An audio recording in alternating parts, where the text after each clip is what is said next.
नमस्कार। आपने रोड के किनारे, सड़कों के किनारे कभी कभी सुंदर पीले फूलों को लटकते हुए देखा होगा। ये सुंदर पीले फूलों वाला वृक्ष आरगवद या अमलतास कहलाता है। अमलतास का लैटिन नाम कैसिया फिस्चुला है। इसे स्वर्णभूषण भी कहते हैं। स्वर्णभूषण इसका नाम इसके पीले सुंदर फूलों की वजह से हुआ है। इसे आरगवद भी कहते हैं क्योंकि यह रोगों को नष्ट करने वाला है। सुंदर वृक्ष होने की वजह से इसे सभी वृक्षों का राजा या राजवृक्ष भी कहते हैं। इसे आर्यवत भी कहते हैं क्योंकि यह शरीर में से दूषित मल को निकाल देता है। इसे व्याधिघात भी कहते हैं क्योंकि यह रोगों को दूर करने की क्षमता वाला होता है। अमलतास का जो पेड़ होता है वह करीब 25 से 30 फुट ऊंचा होता है। जो इसकी छाल होती है तने की, वह भूरे रंग की और हल्के सी लाल रंग की होती है। इसकी जो जड़ होती है वह सिंदूरी कलर की होती है। इसके जो पत्ते होते हैं वह संयुक्त होते हैं और मुनगे के आकार के, जैसे मुनगे में आते हैं वैसे ही आते हैं। इसकी जो पत्ते और फूल हैं वह एक साथ ही निकलते हैं। इसमें जो फली निकलती है वह 1 से 2 फुट लंबी तक होती है।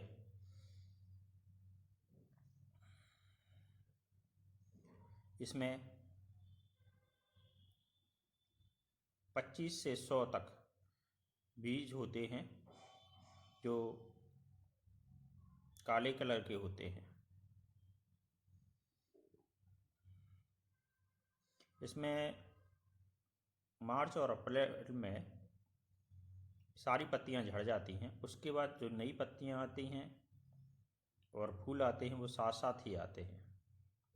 इसके बाद फली आती है जो पूरे साल भर लगी रहती है।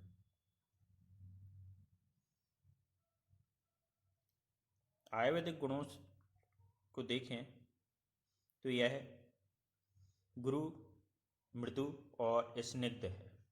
इसका जो रस है वह मधुर है और विपाक भी मधुर है, अर्थात पचने के बाद भी जो इसका मुख्य सत्व या पेट में जो रस जाता है वो मधुर ही होता है। इसका वीर है वह शीत वीर है, मतलब शीत प्रकृति की है। मॉडर्न साइंस के अनुसार देखें तो इसका जो रासायनिक संगठन है, इसमें जो केमिकल कंपोजिशन है उसमें एंथ्राक्विनोन आदि, ग्लूटेन, पैक्टिन, कैल्शियम ऑक्जेलेट आदि पाए जाते हैं। तो इसकी जो तनी की छाल है उसमें 10 से 20% तक टैनिन होता है। इसकी छाल को सुमारी के नाम से भी जानते हैं। इसे चमड़ा उद्योग में चमड़े को रंगने के काम में लाया जाता है।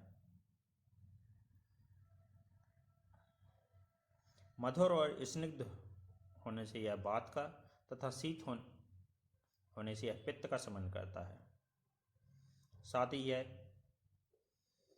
रेचक है, अर्थात पेट में से सारा मल निकालने का काम करता है। इसे मृदु रेचक कहते हैं, मतलब जो ज़्यादा तीव्रता से काम ना करके धीमे धीमे मल को पेट से निकालता है, उधर से निकालता है, उसे मृदु रेचक कहते हैं। यह बाथर है, अर्थात नर्वस सिस्टम पर काम करता है और शरीर में कहीं पे भी दर्द हो रहा है तो उसे कम करने का कार्य करता है।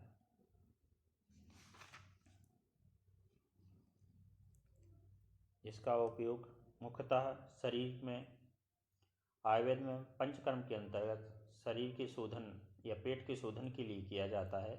इसकी फलमज्जा को उबालकर पीने के लिए दिया जाता है जिससे पेट साफ हो जाता है। उसके बाद पंचकर्म की अन्य क्रियाएं की जाती हैं।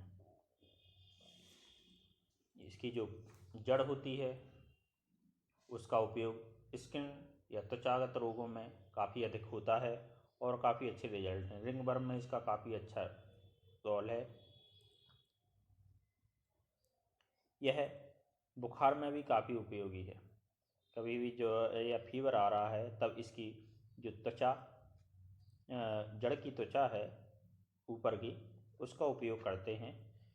ब्लैक वाटर फीवर, जो मलेरिया की बिगड़ी हुई अवस्था होती है, जब पेशाब या मूत्र भी काला आने लगता है, उस इस अवस्था में इसका काफ़ी अच्छा उपयोग किया जाता है।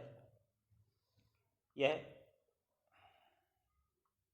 गैस और अरुचि या भोजन के प्रति अनिच्छा को दूर करने का काम करता है। साथ ही यह हृदय रोगों में भी उपयोगी है।